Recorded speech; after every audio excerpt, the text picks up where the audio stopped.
नमो रिहंताणम नमो सिद्धाणम नमो आयर्याणम नमो वज्रायाणम नमो लोहे समिसाहुनम। मंगलम भगवान वीरो मंगलम गौतमो गणि मंगलम कुंदाद्यो जैन धर्मोस्तु मंगलम।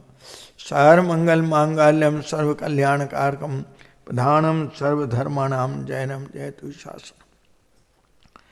तीन भुवन में सार वीतराग विज्ञानता शिव स्वरूप शिवकार नमः त्रयोग समारिके। ओम शांति शांति शांति। आज अपना एक सुंदर प्रकरण चलेगा, सब लोग बहुत शांति से उसका लाभ लें। आपकी सबकी मनसा बहुत थी कि हम रोज दौलत राम जी के द्वारा लिखी ये स्तुति पढ़ते हैं और उस स्तुति में एक पॉइंट, एक लाइन आती है, आत्म के अहित विषय कषाय इनमें मेरी परिणति न जाए। मैं रहूं आप में आप लीन सो करो हो जो न जाती।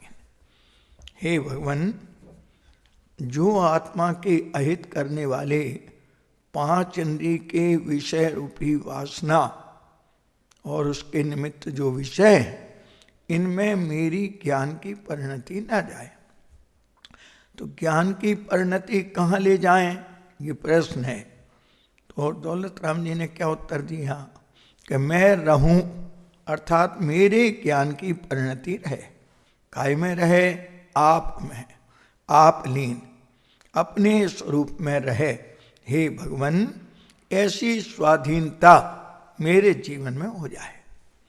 ये पॉइंट आज अपना चलेगा। क्या क्या विषय है? पांच इंद्रिय विषय की वासना, कषाय का दुख और उससे छूटने का उपाय। विषय कषाय का दुख और उससे छूटने का उपाय। टोडरमल जी साहब ने चौथे अधिकार में, अंतिम चौथे अधिकार समाप्त करते ही 94 पेज पर, आपको ध्यान है सब लोगों को, जब अपन ने ये बात बार बार दोहराई थी कि जगत के सारे मोही प्राणी विषय कषाय की परिणति और हिंसादिक पाप कार्यों में प्रवृत्ति, इससे दुखी होते हैं, खेद खिन्न होते हैं, अपना बुरा करते हैं, परलोक में, इस लोक में निंद होते हैं, परलोक में बुरा होता है, ऐसा जानकर उसी में परिवर्तन करते हैं। क्यों? कि ये सब मोह का महात्मा है। ये बात टोडरमल जी ने भी लिखी। सारे जगह सम्यक चारित्र की दयानंद राय जी की पूजा मन पढ़ते हैं, विषय कषायन टालिए। सारे जगत में, नास्ति में यदि कोई जगत में दुख है तो ये विषय कषाय की वासना ही दुख रूप है। इससे कैसे बचें और इसका क्या प्रयोग करें जीवन में अपने उपयोग का, कि इस विषय कषाय से सदा काल के लिए हम बच जाएं। तो अपन इस विषय को प्रारंभ करते हैं। ध्यान दीजिए, विषय से बचने का उपाय तो केवल एक है, और वो उपाय क्या है कि ज्ञान और वैराग्य की लगाम लगे। घोड़े को बस में करने का, सुरक्षित पहुंचने का उपाय क्या है कि उसकी लगाम हाथ में रहे। इसी प्रकार विषय से कषाय से बचने का उपाय क्या है कि ज्ञान वैराग्य की लगाम अपने हाथ में रहे। अर्थात भेद विज्ञान पूर्वक ऐसे आनंद स्वरूप की दृष्टि हो, अपने ज्ञान का, श्रद्धान का विषय अपना स्वरूप बने और पर के मात्र पर के रूप रहें, तो उस लगाम के हाथ में रहते ही विषय कषाय से बचने का काम हो जाता है। देखिए, अपन उसका थोड़ा विश्लेषण करते हैं। सबसे पहली बात तो ये है, क्या है कि जीव की जो इच्छाएं हैं अनादि से, क्योंकि जीव अनादि से अपने स्वरूप को भूला है, और नाना प्रकार की इच्छाएं, जो इच्छा कभी भूतकाल में पूरी हुई नहीं, वर्तमान में पूरी होती नहीं और भविष्य में कभी पूरी होंगी नहीं। इच्छाओं का अंत तो होता है, कषायों के अनुसार कभी काम होता नहीं, हुआ नहीं, होगा नहीं, लेकिन कषायों का अंत होता है और जीवन में स्वाभाविक शांति का प्रादुर्भाव होता है। उस शांति को जीव भोगता है और अनंत काल तक सुखी रहता है।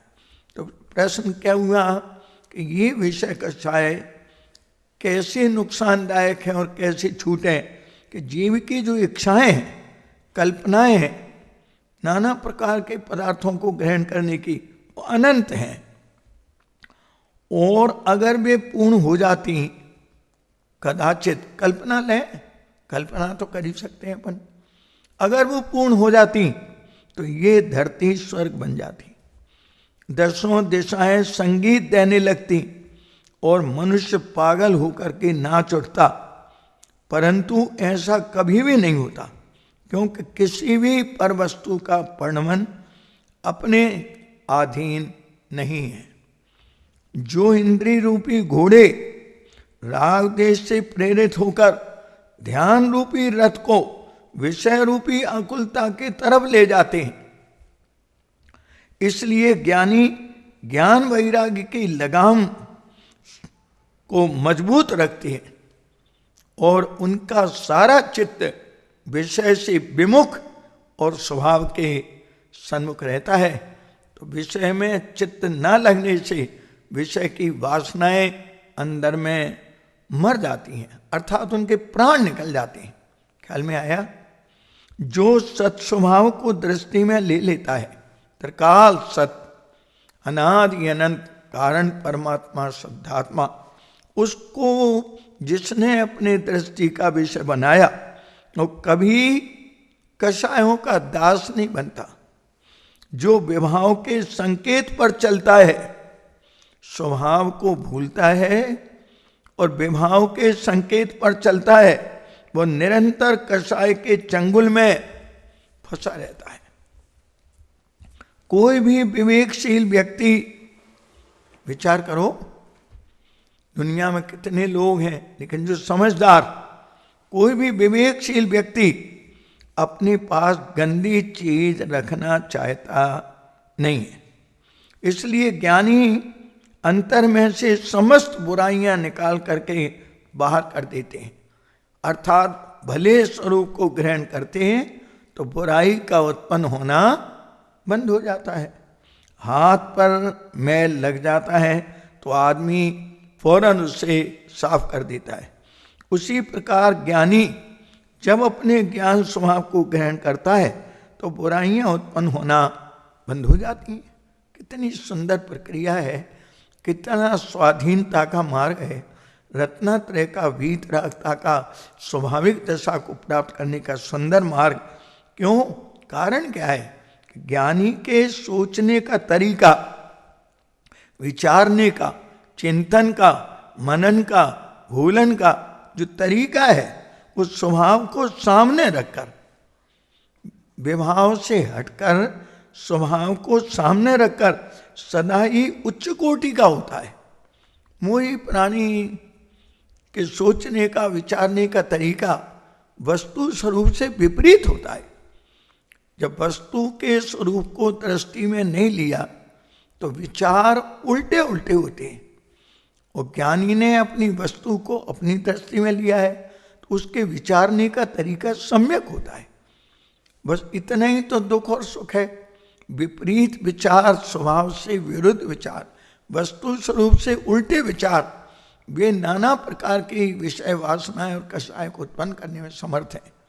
और भेद विज्ञान पूर्वक अपने स्वरूप को अपनी दृष्टि में लेकर के फिर ज्ञानी के जो विचार होते हैं वो ज्ञानी के विचार जो उच्च कोटि, कभी भी निराशाजनक नीचे की बात नहीं सोचते।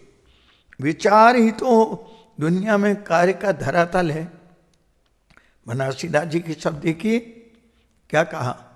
वस्तु विचारत ध्यावते मन पावे विश्राम, रस स्वादत सुख उपजय अनुभव या को नाम।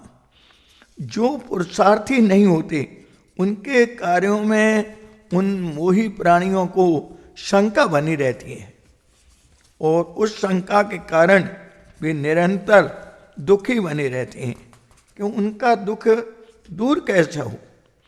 क्यों? कि उनके सोचने का, उनके विचार करने का तरीका बिल्कुल अलग रहता है। हमारे द्वारा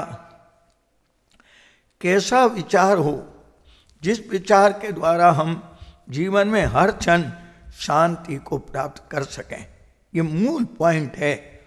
उसके विचार करने का तरीका, सम्यक दृष्टि का विचार कैसा होता है बताइए। सम्यक दृष्टि का ऐसा विचार होता है कि मुझे पर पदार्थों की तृष्णा से क्या लाभ है। क्योंकि मैं किसी पदार्थ की इच्छा करूं तो एक तो इच्छा करने पर विषय की वासना तो उत्पन्न होगी, लेकिन पदार्थ का मिलना जरूरी नहीं है, क्योंकि पदार्थ तो उसकी योग्यता से संयोग में आता है।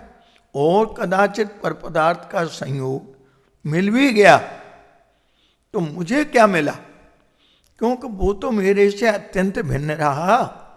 मेरे संयोग में आने पर भी मुझे उसका क्या लाभ हुआ, क्योंकि पर मेरी सत्ता से अत्यंत अभाव है।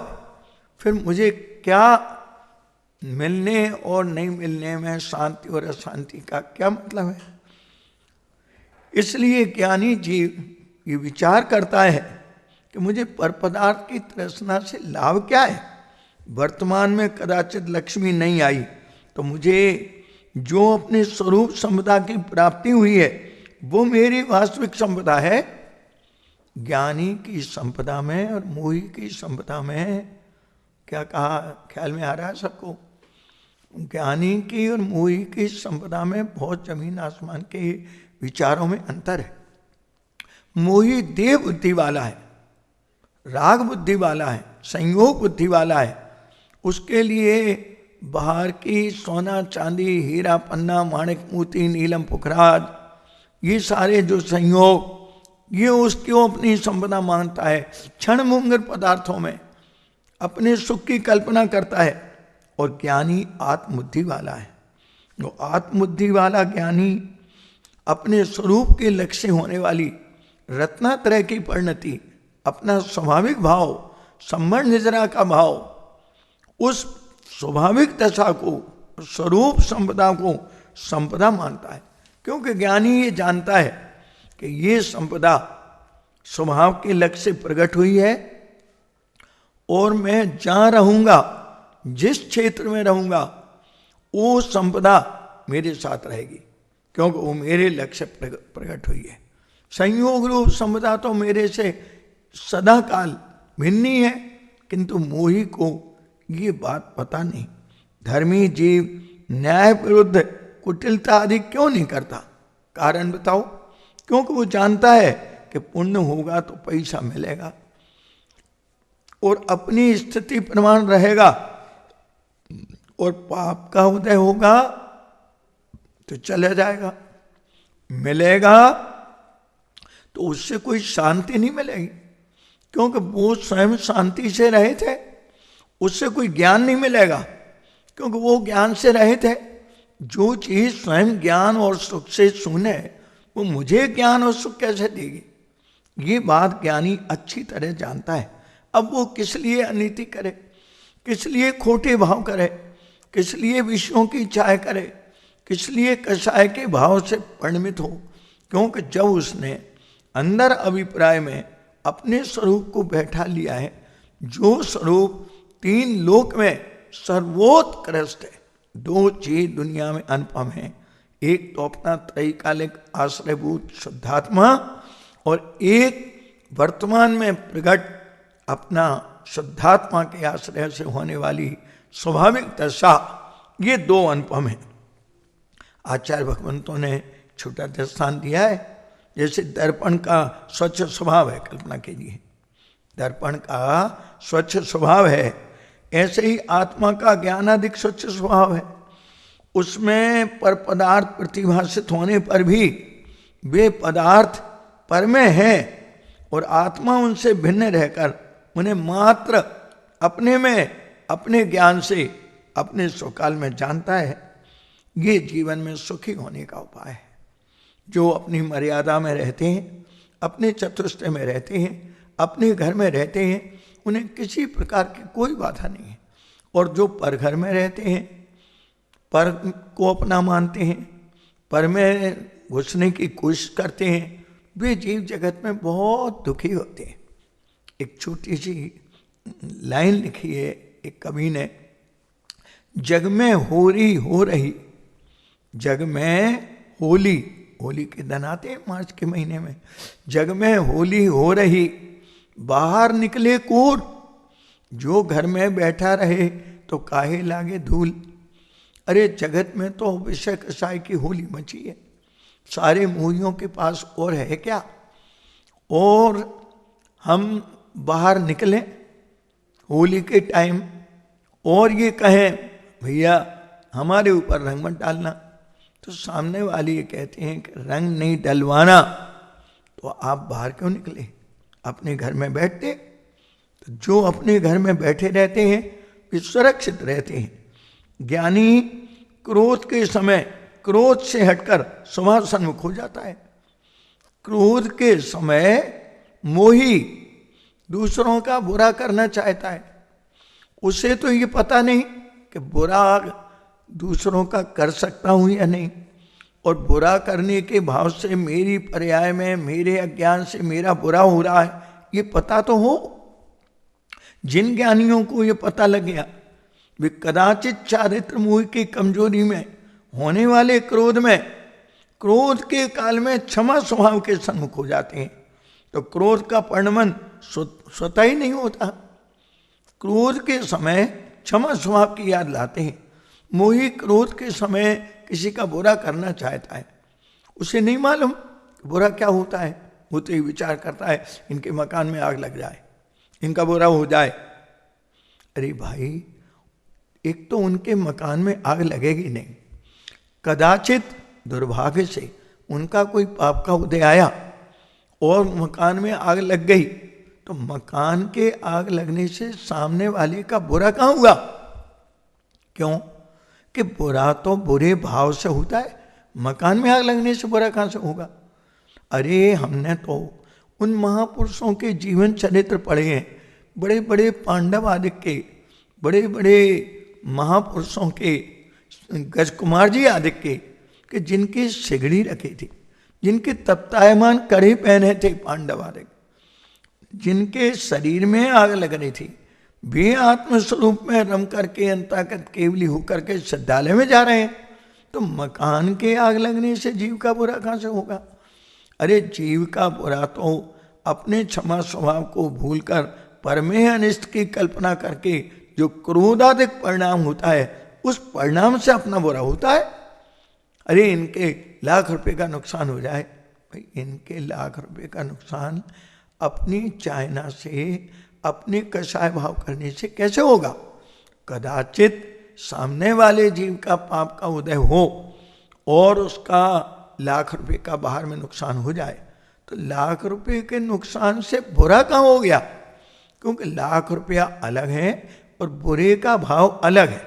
बुरे का भाव तो अज्ञान से होता है और रुपए का नुकसान पाप के उदय से होता है। तो पाप के उदय से होने वाले नुकसान में बुरा कहाँ से होगा? लेकिन अज्ञानी जीव इस बात को नहीं जानता और क्रोध में बढ़ता हुआ और अपनी आत्मा को दुखी करता जाता है और उसे क्रोध से शांत करना चाहता है। गर्म पानी को गर्म पानी करता जाता है और फिर उसे पी करके अपनी प्यास बुझाना चाहता है। वो ये नहीं जानता कि इस पानी का स्वभाव शीतल है और इसे शीतल करके पिएंगे तो प्यास बुझेगी। अज्ञानी ये नहीं जानता कि ये क्रोध का परिणाम आग है। इस आग को क्षमा स्वभाव के आश्रय से, समता जल से एक क्षण में बुझ जाती है। मोही जीव स्वभाव सन्मुख न होकर पर्याय को बदलना चाहता है। पर्याय दृष्टिवंत होने से, ये पर्याय दृष्टिवंत हो है, यही तो मिथ्यात्व का लक्षण है। अनादि से अज्ञानी जानने देखने के स्वभाव वाले निज आत्मा की रुचि नहीं करता। अगर अपने क्षमा स्वभाव की रुचि हो, अपने मार्दव स्वभाव की रुचि हो, अपने रत्नात्रय स्वभाव की रुचि हो, तो पर की परिणति जो बदलना चाहता है उससे हैरान हो रहा है, वो परिणति बदलना स्वयं छोड़ देगा। स्वयं की इच्छा अनुसार कार्य नहीं होता तो अरुचि करके अपने अज्ञान से जीव दुखी होता है। मोही जीव को बाहरी कारण मिले या न मिले, किंतु अज्ञान तो बैठा है, इसलिए अपने संकल्प से सुखी दुखी हुआ करता है। अज्ञानी जीव को मोह के आवेश से अनेक प्रकार के 5 इंद्रिय के विषय ग्रहण करने की इच्छा होती है। वे ज्ञानी कितने धन्य हैं। आपने नियम सार ख्याल में आया? नियम सार की 38 नंबर की गाथा की टीका पंत प्रमलधारी देव, हम वीतरागी निर्गंत मुनिराज 5 इंद्रियों के विषयों के विस्तार से रहित हैं। हमने ये कहा कि महाराज आप रहित हैं तो हम भी सहित हैं। अरे जब तो हम दुखी हैं। हम मुनिराज कहते हैं हम परद्रव से परान्मुख हैं, कि हम भी मोही प्राणी परद्रव के सन्मुख हैं। हम स्वद्रव्य में हमारी तीक्ष्ण बुद्धि है, कि हमारी भी परद्रव्य में तीक्ष्ण बुद्धि है। देखो अज्ञानियों का और ज्ञानियों का कैसा विचित्र हाल है। 5 इंद्रिय के विषयों के विस्तार से रहित। 5 इंद्रियां, इंद्रियों के विषय, क्या कहा? ध्यान में आया? ख्याल में आया? 5 इंद्रियां स्पर्शन, रसना, घ्राण, चक्षु और कर्ण, ये 5 इंद्रियां। और इन इंद्रियों के विषय, क्या विषय है इंद्रियों के? स्पर्शन इंद्रिय का विषय ठंडा, गरम, नरम, कोमल, कठोर, हल्का, भारी, रूखा, चिकना, ये इसके विषय। और क्या कहा? 5 इंद्रियां, ये इंद्रियों के विषय। स्पर्शन इंद्रिय का विषय, रसना इंद्रिय का विषय, खट्टा मीठा, कपड़ा चरपड़ा, कसायला, कड़वा। घ्राण इंद्रिय का विषय सुगंध दुर्गंध। चक्षु इंद्रिय का विषय काला पीला नीला लाल सफेद। कर्ण इंद्रिय का विषय शब्दादिक। ये 5 इंद्रियां, ये इंद्रियों के विषय और इन विषयों का विस्तार। कितना मोही का देखो पसारा बाहर में, अंदर भूला हुआ प्राणी बाहर में उपयोग को इंद्रिय के माध्यम से इंद्रिय के विषय में और विषय के विस्तार में कितना बर्बाद करके अपने जीवन को बर्बाद करता है। विचार करो, ध्यान से विचार करो। इंद्रिय जैसे एक स्पर्शन इंद्रिय, ठीक है, उस स्पर्शन इंद्रिय का विषय कोमल कठोर। अपने को एक गद्दा रुई का चाहिए, रुई का अच्छा नहीं है, डनलप का लाओ, डनलप का नहीं फोम का लाओ। कितने उसके विस्तार घर में। सारे जगत के मोही प्राणी इन इंद्रियों के विषयों के विस्तार को बढ़ाते हुए अपने जीवन में सुख की कल्पना करते हैं। वे ज्ञानी धन्य हैं जिनने अपने ज्ञान को इंद्रियों से विमुख कर दिया, तो विषय और विस्तार तो बहुत दूर रह गए और अतीन्द्रिय स्वरूप में अपने ज्ञान को लगा दिया, तो अपना जीवन सफल हो गया। अज्ञानी जीव मोह के आवेश से विषय ग्रहण करने की इच्छा होती है। आँख से बहुत देख लूं, स्पर्शन से बहुत स्पर्श कर लूं, जीव से स्वाद लूं, इस प्रकार देखने की इच्छा हुई। उसके बाद देखा और इच्छा गई और मोही उसमें कल्पना से आनंद मानता है। अरे भाई, बाहर के पदार्थ जिनको देखने की इच्छा हुई, उन पदार्थों में आनंद है कहाँ? वास्तव में आनंद तो अनादि अनंत मेरे ज्ञान स्वभाव में है। ऐसा अज्ञानी को वास्तविक में पता नहीं है। क्यों? कि अज्ञानी अज्ञान को इतना मजबूत रखता है कि उसे भेद विज्ञान नहीं हो पाता।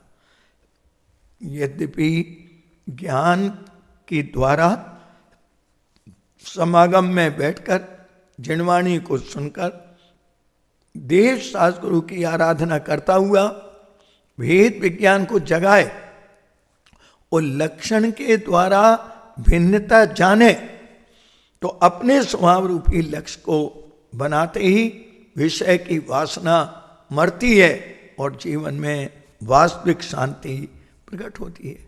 ज्ञानियों ने एक छोटा दृष्टांत दिया है इस विषय का।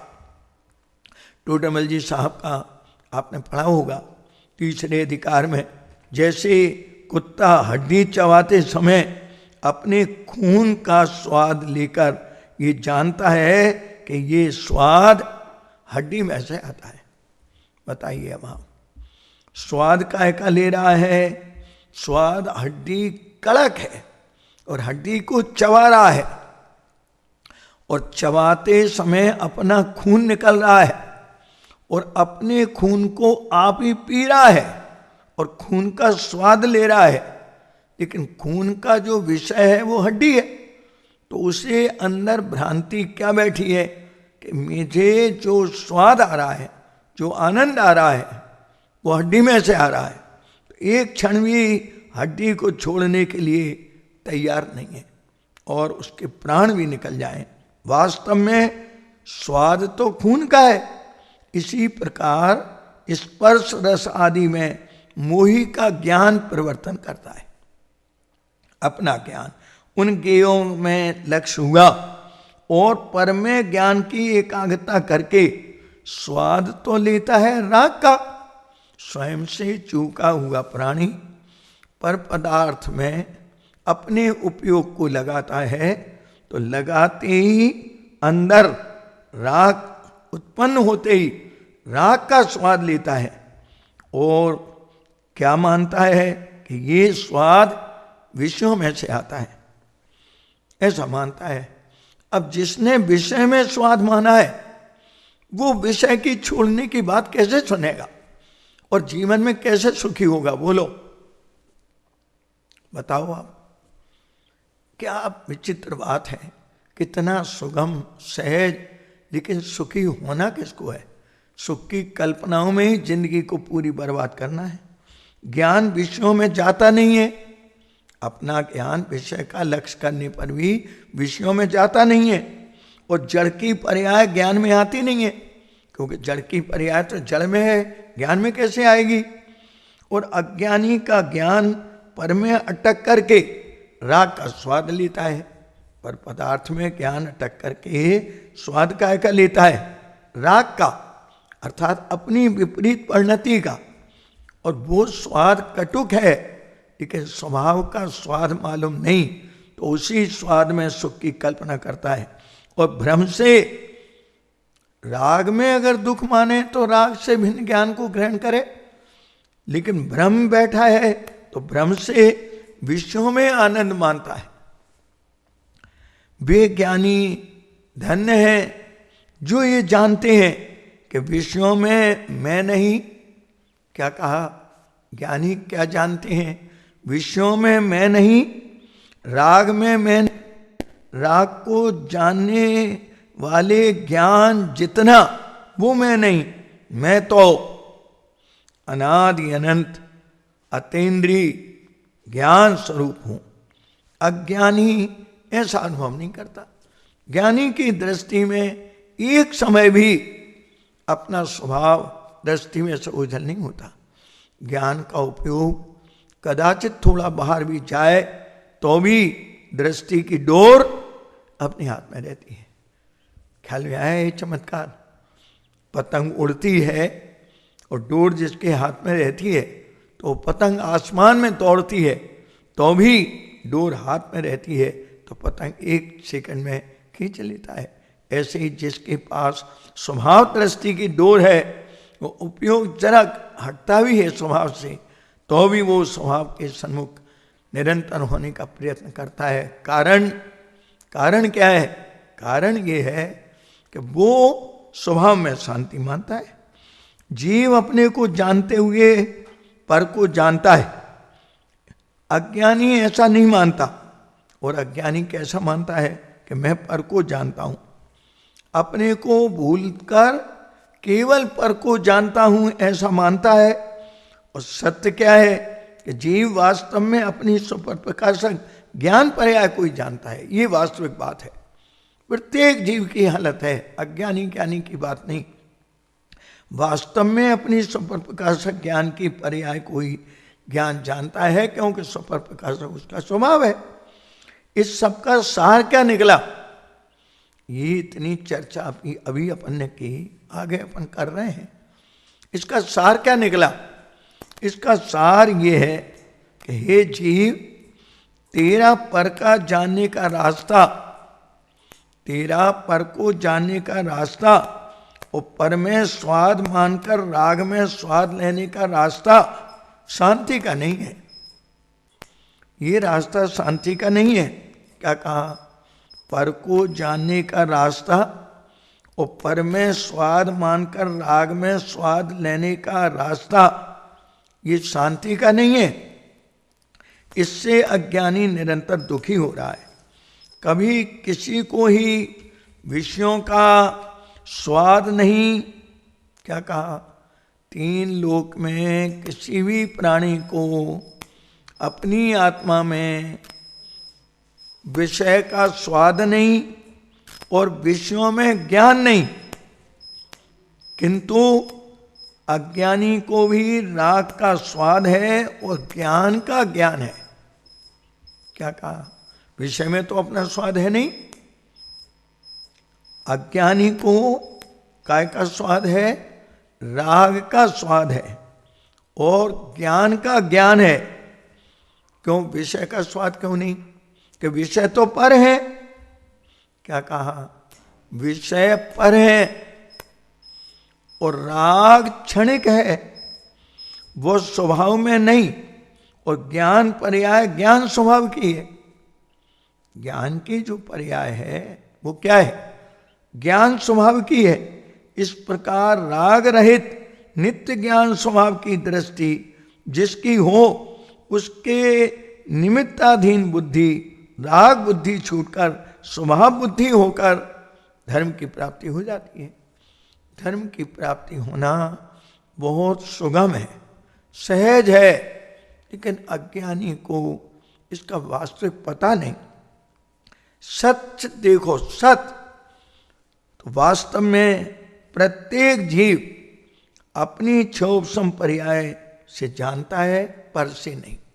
क्योंकि अपना ज्ञान पर से आता नहीं, पर में ज्ञान जाता नहीं, और अपनी ज्ञान पर्याय अपने जानने में आए बिना रहती नहीं। क्षोभ पर्याय से जानता है, पर से नहीं, इंद्रियों से नहीं जानता। राग है इसलिए नहीं जानता, और अपने में अनंत गुण है इसलिए भी नहीं जानता। अपने स्वपर प्रकाशक सामर्थ्य से देखता है और जानता है। ज्ञान का ऐसा ही कोई अत्यंत स्वभाव है। ये जीव इस जगत को वास्तव में जानता ही नहीं है। जगत को जानने जाए तो अपना ज्ञान जगत में हो जाए। यदि वास्तव में जीव जगत को जाने तो जगत और जीव एक हो जाए, लेकिन ऐसा कभी भी होता नहीं। हे जीव, ज्ञानी संबोधन करते हैं, हे जीव, तेरा ज्ञान यदि वास्तव में मान स्तंभादिक पदार्थ को जाने, अपना सामने मान स्तंभ है, मान स्तंभादिक पदार्थों को जाने तो तेरा ज्ञान उसमें चला जाए और तू मान स्तंभ और तू एक हो जाए। किंतु मान स्तंभ वास्तव में जीव अपने ज्ञान पर्याय को ही जानता है। सभी जीव मानता ऐसा है कि मेरा ज्ञान ज्ञेय से होता है, मेरा ज्ञान ज्ञेय में से आ रहा है, इसलिए ज्ञेय लुब्धता बनी रहती है। जीव को ज्ञायक की लक्ष्य नहीं बनता। अमृत चंद्राचार्य महाराज का सूत्र कई बार अपन ने दोहराया, ज्ञेय लुब्धा नाम। हे जगत के मोही प्राणी, ज्ञेय के लोभियों, तुम्हें कभी ज्ञायक को भूलने से और ज्ञेय में लुब्धता होने से शांति की प्राप्ति ही नहीं होगी। क्या कहा? अज्ञानी अपनी ज्ञान पर्याय को अपने आत्मा में रोकने से क्या कहा? अज्ञानी अपनी ज्ञान पर्याय अपनी आत्मा में रोकने से मजबूर है, क्योंकि उसने अपनी आत्मा के स्वभाव को जाना नहीं है। और ज्ञानी अपनी पर्याय अपनी आत्मा में रोकने का ज्ञान का स्वभाव जानता है, इसलिए उसका सम्यक ज्ञान खिला है। और विशेष लीनता होने पर राग के घटने से राग अल्पकाल में मिट जाता है। मोही जीव पर को मिलाने की इच्छा करके दुखी हो रहा है, पर मिलता नहीं, मिल भी जाए तो उससे शांति होती नहीं, क्योंकि पर अपने से अत्यंत भिन्न है। उसके भोगने के भाव में पाप है और उसके फल में नरक है। ये बात ज्ञानी जानते हैं, मोही को क्या पता। वही जीव पर को मिलाने की इच्छा करके व्यर्थ में दुखी होता है, और वो कभी पूर्ण होती नहीं। 24 घंटे में से अधिक घंटे तो अज्ञानी के 5 इंद्रिय के विषयों की इच्छा में ही वर्तते हैं। स्पर्श इंद्रिय तो उसमें अखंड है, रसना इंद्रिय इतने में है, घ्राण इंद्रिय इतने में है, चक्षु इंद्रिय इतने में है, कर्ण इंद्रिय इतने में है, और मन के विषय की छलांग तो बहुत लगती है। एक के बाद एक के काम करना चाह कर खेद खिन्न होता है। काम की समस्या ज्ञानी के पास कर्तव्य बुद्धि के अहंकार होने से बहुत है, और अंदर काम की योग्यता न होने से काम होता नहीं, और होता है तो काम की समस्याएं बढ़ती जाती हैं। लेकिन निष्काम स्वरूप की दृष्टि न होने से अंदर समस्या का एक क्षण भी समाधान नहीं होता। क्यों? कि ये समस्याएं नाना प्रकार की हैं, और ये स्वतंत्र अपनी योग्यता से जो होने योग्य हो सो हो, मुझे कोई तकलीफ नहीं है, ऐसा तो सिर्फ ज्ञान ही जानता है। बाह्य वस्तुएं हमने देखा है, टोडामल जी के शब्द आपको कई बार बताए हैं। अघाती कर्म के उदय के अनुसार सहज में निमित्त निमित्त एक संबंध है और मिल जाती हैं, तथापि ये मानता है कि मेरे अपने प्रयत्न से मिलती हैं। ये अज्ञानी का बहुत बड़ा भ्रम है। कर्मजन्य सामग्री है, उस कर्म का उदय अस्त होते ही सामग्री अपनी योग्यता से हट जाती है। कर्ता कर्म संबंध नहीं है, सहज निमित्त निमित्त संबंध है। कर्म जानता नहीं कि मैं सामग्री मिला हूँ, सामग्री जानती नहीं कि ये कर्म आ गया है, अब सामग्री मिलेगी। दोनों कोई जानते नहीं, लेकिन सहज ही ऐसा निमित्त निमित्त संबंध है। इस प्रकार नई नई इच्छा करके नए नए विषय ग्रहण करना और इंद्रियों को पुष्ट करके सुख मानना, ये सब अज्ञानी का विपरीत उपाय है। इस विपरीत उपाय से जगत में सारे मोहित प्राणी दुखी बने रहते हैं। ज्ञानियों के पास 2 सिद्धांत अटूट मौजूद हैं। क्या 2 सिद्धांत हैं जिनको ज्ञानी हर समय अपने चित्त में रखते हैं कि जो होना हो वो होता है। जो भी पदार्थ का परिणमन जिस द्रव छेद काल में जो होना है वो होता है। आत्मा में पर पदार्थों को बदलने की ताकत जरा भी नहीं है। आत्मा में पर पदार्थों को बदलने की ताकत जरा भी नहीं है, और ज्ञाता दृष्टा रूप रहने की ताकत जरा भी कम नहीं है। क्या कहा? 2 बातें। आत्मा में पर पदार्थों को बदलने की ताकत जरा नहीं है, और ज्ञाता दृष्टा रूप रहने की ताकत जरा भी कम नहीं है, जरा भी कम नहीं है।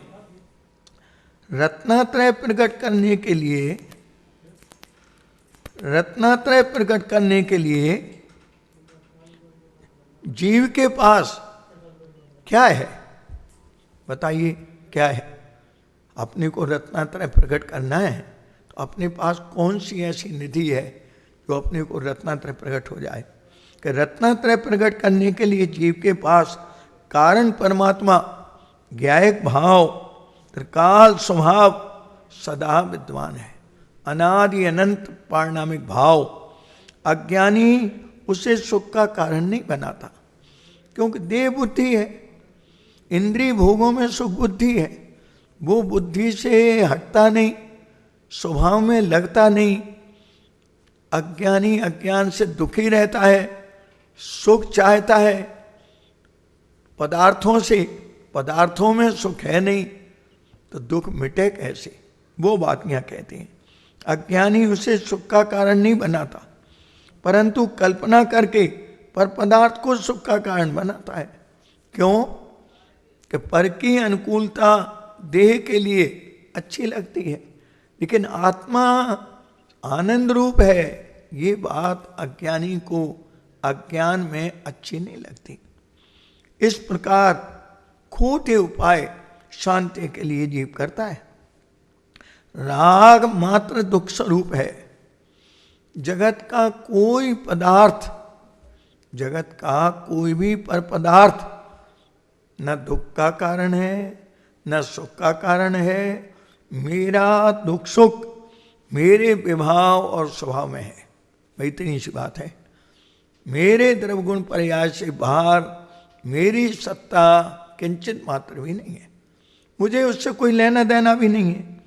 राग मात्र दुख स्वरूप है, उसे पर के आश्रय से अज्ञानी मिटाना चाहता है। ये मान्यता मिथ्यात्व है, क्योंकि पर के आश्रय से होने वाला राग पर के आश्रय से कैसे मिटेगा? अरे पर के आश्रय से होने वाला राग स्वयं के आश्रय से मिटेगा। पर पदार्थ की इच्छा स्वयं द्रव को ग्रहण करने पर मिटेगी। अंतर स्वभाव में देखना ही राग के अथवा वासना को टालने का एकमात्र उपाय है। कुदरत की ये व्यवस्था है। क्या कहा? ख्याल में आ रहा है सबको? कुदरत की ये व्यवस्था है। क्या व्यवस्था है? कि अंदर में राग कैसे उत्पन्न होता है, अर्थात दुख कैसे उत्पन्न होता है, और दुख कैसे मिटता है, अर्थात दुख कैसे उत्पन्न नहीं होता। ये टेक्निक सिर्फ ज्ञानी जानते हैं, और ज्ञानी जब इस टेक्निक को जानते हैं तो उन्हें कोई विकल्प नहीं होता और सहज राग मिट जाता है। क्योंकि वो अंतर स्वभाव में देखते ही राग के वासना को टालने का उपाय जानते हैं। ज्ञान को ज्ञान में एकाग्र करना ये सुखी होने का सच्चा उपाय है। इस उपाय से अनंत ज्ञानी सुखी हुए। अपने पास अंदर ही अपना ज्ञान का क्षोभ संभाव है, और अंदर ही वो क्षोभ संभाव जिसमें से आ रहा है, जिसमें से वो ज्ञान आ रहा है, वो ज्ञायक अनादि अनंत स्वयं सिद्ध है। ज्ञायक भी अनादि अनंत है, ज्ञान भी अपने पास वर्तमान प्रकट है। ऐसा ज्ञानी जानते हैं। उसी ज्ञान को ज्ञेयों में एकत्व न करके, ज्ञायक में एकत्व करके, उसी में एकाग्र करके जो जीव परिणमित होते हैं वे स्वाभाविक परिणति का वास्तविक आनंद लेते हैं। वो शाश्वत आनंद देने वाली चीज है। मोही का अभिप्राय क्या है बताइए? मोही का, अज्ञानी का अभिप्राय क्या है? कि सर्व कषायों के सार प्रयोजन को एक साथ सिद्ध करने का है, और ऐसा हो तो वो सुखी हो जाए। परंतु ये बात तीन काल तीन लोक में कभी भी संभव नहीं है। सब कषायों का पूरा करके मैं सुखी हो जाऊं, ऐसा जिसका अभिप्राय है वो तो कभी सुखी हो सकता नहीं है। क्यों? सब प्रकार की कषाय को मिटाकर, सब प्रकार से स्वभाव को प्रकट करके तो अनंत सुखी हुए। लेकिन मैं जो कषाय भाव करूं उसकी तत्काल उसी समय पूर्ति होती जाए, ये तो असंभव बात है। क्योंकि जब इच्छा होती है तब सामने पदार्थ नहीं, जब पदार्थ होता है तब उस जाति की इच्छा नहीं, फिर उस इच्छा का क्या हुआ? ये ज्ञानी जीव जानते हैं। क्या जानते हैं? कि अरे ये इच्छा हर समय व्यर्थ जाती है, क्योंकि इच्छा जिस समय हुई उस समय पदार्थ का संयोग नहीं, और जब संयोग है तब इच्छा नहीं। जैसे मैंने ये कहा, एक गिलास पानी लाओ बेटा, सामने बच्चा पानी लाया, छान करके 2 मिनट के बाद पानी आ गया। देखो मैं चाहता हूं वैसे ही होता है। अरे भाई 2 मिनट क्या होते हैं जानते हो? 1 सेकंड में असंख्य समय निकल गए, 1 सेकंड में। और 60 सेकंड का 1 मिनट होता है, और 2 मिनट के 120 सेकंड हो गए, 120 इच्छाएं हो गई। जब पानी अपनी योग्यता से आ रहा है भले जीव, अरे ये बात तेरे चित्त में कैसे आए कि समता जल पीने से प्यास बुझेगी, वो पानी ना आए तो भी अपना समता जल अपने अंतर्लक से प्रकट करके और अपनी प्यास बुझा सकता है। लेकिन ये बात उसके अभिप्राय में नहीं है। इस कारण अभिप्राय में सदा दुखी बना रहता है, क्योंकि जहां अभिप्राय में एक ज्ञायक को छोड़कर कोई भी पर पदार्थ और परभाव स्वभाव के रूप से बैठा है, तो वो जगत में प्राणी कभी सुखी हो सकता नहीं है। वो बात यहां कह रहे हैं, पर में कहीं सुख है नहीं, और मेरा सुख मेरे में है। इस प्रकार रुचि का परिवर्तन किए बिना कभी जीवन में उपयोग सन्मुख न होने से सुखी नहीं होगा। क्या कहा? पर में तो सुख है नहीं, और सुख कहाँ है? तकलीफ क्या है ये बताओ। तकलीफ ये है कि अज्ञानी को सुख बोलते हैं तो संयोग पर नजर जाती है। ऐसा अनादि से रहा है। हम बोलते हैं भैया कुछ परिग्रह छोड़ो, कि पंडित जी हमने 2 कपड़े रखे हैं और सब छोड़ दिए। परिग्रह छोड़ने की बात कहते हैं तो मूर्छा को तोड़ना, निष्परिग्रही स्वभाव को ग्रहण करना, ये बात अज्ञानी के चित्त में नहीं बैठती, और परिग्रह के नाम पर मात्र कपड़ा याद आता है। अरे भाई कपड़ा तो मूर्छा का बाहरी निमित्त है, असली परिग्रह का परिणाम तो मूर्छा है। और वो मूर्छा से रहित निष्परिग्रही स्वभाव को ग्रहण करे तो अंदर में परिग्रह की पर पदार्थ की मूर्छा टूटे। लेकिन अज्ञानी को ये तो पता है नहीं, बहुत मुश्किल की बात है। उपवास की बात कहते हैं तो भोजन छोड़ने की बात करता है, लेकिन अंदर स्वभाव के समीप रहकर विषय कषाय की वासना मिटे उसे भगवान उपवास कहते हैं। ये बात उसके समझ में नहीं आती, इसलिए एक क्षण भी अंतरंग तप तो होने की बात दूर रहो, बहिरंग तप में भी मात्र बाल तप करके ही अज्ञानी जीव सुखी मान लेता है। रुचि के परिवर्तन हुए बिना कभी भी सुख का उपाय नहीं होता। क्या कहा? अब अंतिम वस्तु स्थिति क्या है? वस्तु स्थिति यह है कि जितना मोह उतना दुख। जैसे किसी को रोग थोड़ा हो और मोह अधिक हो, देह से मोह अधिक हो और रोग थोड़ा हो तो दुखी बहुत है, और कोई बहुत रोग होने पर भी मोह नहीं हो तो दुख नहीं होता। क्यों? कि निर्मोह स्वभाव के आश्रय से मोह का अभाव होना और दुख का अभाव होना ये सच्चा सुख है, ये सच्चा उपाय है। लेकिन मोही को ये बात सुनने में भी आती है तो उसे टाल देता है। जिसको पुण्य की सामग्री मिली हो उसको ही इस प्रकार की सामग्री भोगने की इच्छा होती है। जिसको सामग्री नहीं मिली वो ना मिलने की इच्छा से दुखी होता है, और जिसे मिली है वो उसे भोगने की इच्छा से दुखी होता है। नहीं मिली है मिलाने की इच्छा से दुखी होता है, मिली है उसे निरंतर भोगने की इच्छा से दुखी होता है। भोग पाता नहीं, भोगने की आकुलता हुए बिना रहती नहीं, दुख छूटता नहीं, और अंदर आकुलित हुए बिना, कर्म बंद किए बिना, अधोगति जाए बिना अज्ञानी रहता नहीं। निष्कर्ष क्या है ये बताओ? निष्कर्ष ये है कि सुखी दुखी होना सामग्री के अनुसार नहीं परंतु इच्छा के अनुसार है। इसलिए ज्ञानी कहते हैं कि हे जीव, बाहर के विषयों को देखना जानना चाहता है, उसके बदले तू अपने ज्ञान आनंद स्वभाव को देख। उधर देखेगा गिर जाएगा, इधर देखेगा तिर जाएगा। ये तिरने का रास्ता है, वो गिरने का रास्ता है। बाहर के विषयों को भोगना चाहता है, उसके बदले ज्ञान आनंद स्वभाव के सन्मुख होकर आनंद को भोग। निराकुलता जनित आनंद भोग, रत्नात्रय जनित आनंद भोग। इस प्रकार अज्ञानी को जो इच्छा होती है वो क्यों होती है, कारण बताओ। हम नहीं चाहते कि हमारी इच्छा हो, हम नहीं चाहते कि हम दुखी हों, लेकिन जो इच्छा होती है तो मिथ्यात्व, अज्ञान और असंयम से होती है, और वो ही दुख है, क्योंकि वो दुख स्वरूप है। उस मिथ्यात्व के परिणाम का स्वभाव दुख रूप है। बाहर के पदार्थ जल रूप है, आत्मा अनादि अनंत सुख रूप है। ये भेद विज्ञान ज्ञानियों को होता है। देखो भाई, अगर जीवन में ये ना किया तो हम बाजी हार जाएंगे। अपना स्वाध्याय, अपना धारणा ज्ञान कब काम आएगा।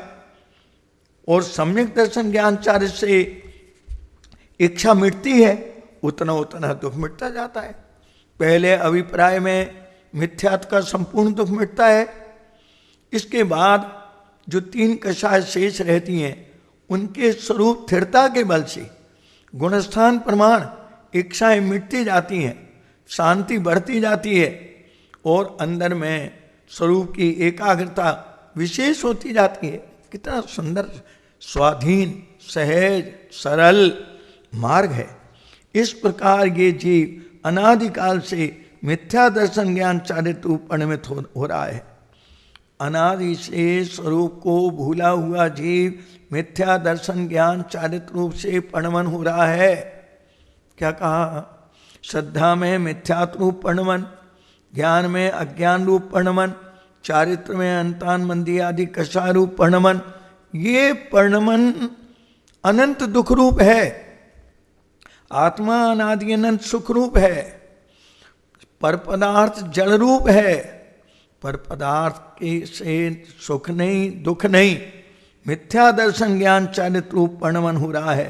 इस परिणमन से अनेक प्रकार के दुख उत्पन्न करने वाले कर्मों का संबंध होता है। ये भाव, ये विपरीत भाव, ये आकुलता के भाव, ये मिथ्या दर्शन ज्ञान चारित्र के भाव जो स्वभाव से सदाकाल विपरीत हैं। एक धारा चलती है अज्ञानी की, कर्म धारा।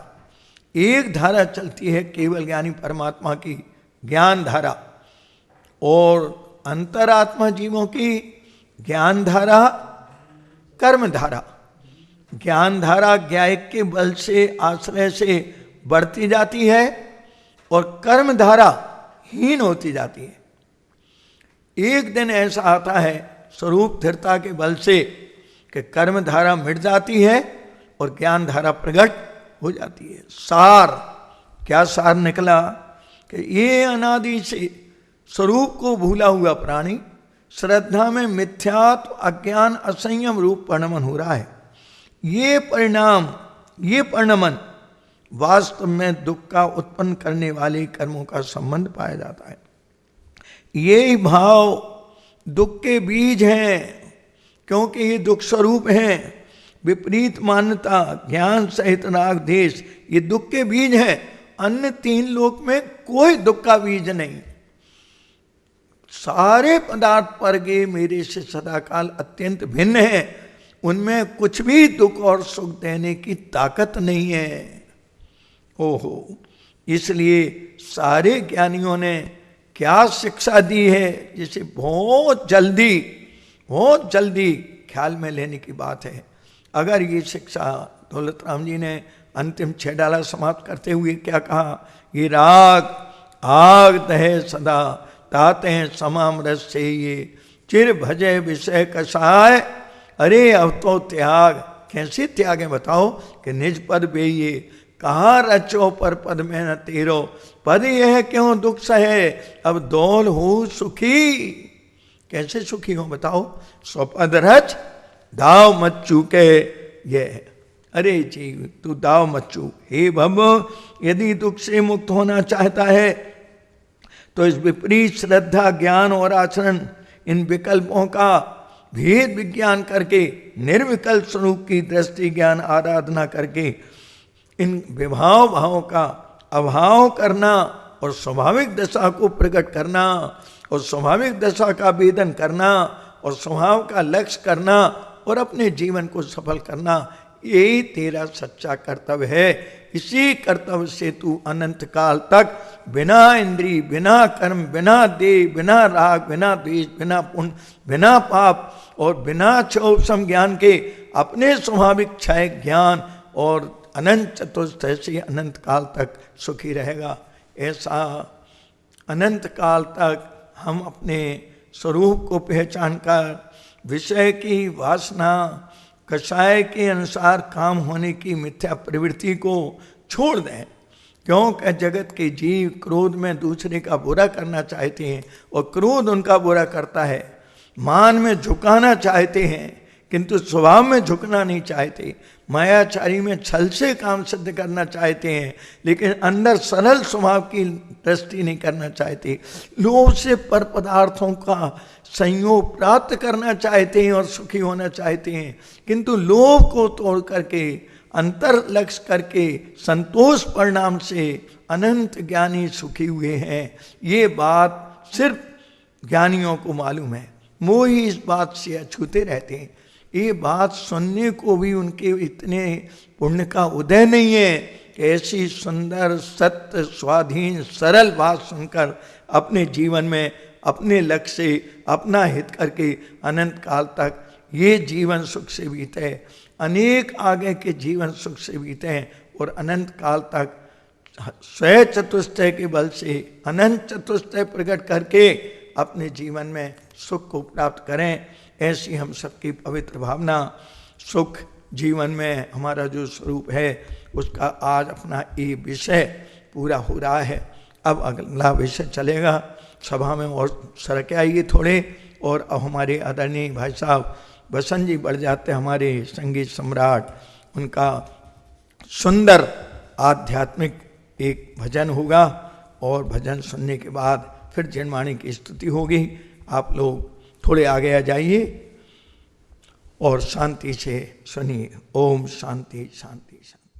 अज्ञानी पाप धतूरा न बोल, अज्ञानी पाप धतूरा न बोल। फल चाखन की बार भरे द्रग, फल चाखन की बार भरे द्रग। मर है मूरख होय अज्ञानी पाप धतूरा न बोय, अज्ञानी पाप धतूरा न बोय। किंचित विषयन के सुख कारण, किंचित विषयन के सुख कारण। दुर्लभ देख न खोय, ऐसा अवसर फिर न मिलेगा, ऐसा अवसर फिर न मिलेगा। मोह नींद मत सो अज्ञानी पाप धतूरा न बो, अज्ञानी पाप धतूरा न बोय। इस बिरिया में धर्म कल्प तरु, इस बिरिया में धर्म कल्प तरु। सींचत स्याने लोय, तू बिस बोवन लागत तो सम, तू बिस बोवन लागत तो सम। और अभागा को अज्ञानी पाप धतूरा न बोय, अज्ञानी पाप धतूरा न बोय। जे जग में दुखदायक बेरस, जे जग में दुखदायक बेरस। इस ही के फल होय यो मन भूधर जान के भाई, यो मन भूधर जान के भाई। फिर क्यों भोंदू होय अज्ञानी पाप धतूरा न बोय, अज्ञानी पाप धतूरा न बोय। फल चाखन की बार भरे द्रग, फल चाखन की बार भरे द्रग। मर है मूरख होय अज्ञानी पाप धतूरा न बोय, अज्ञानी पाप धतूरा न बोय।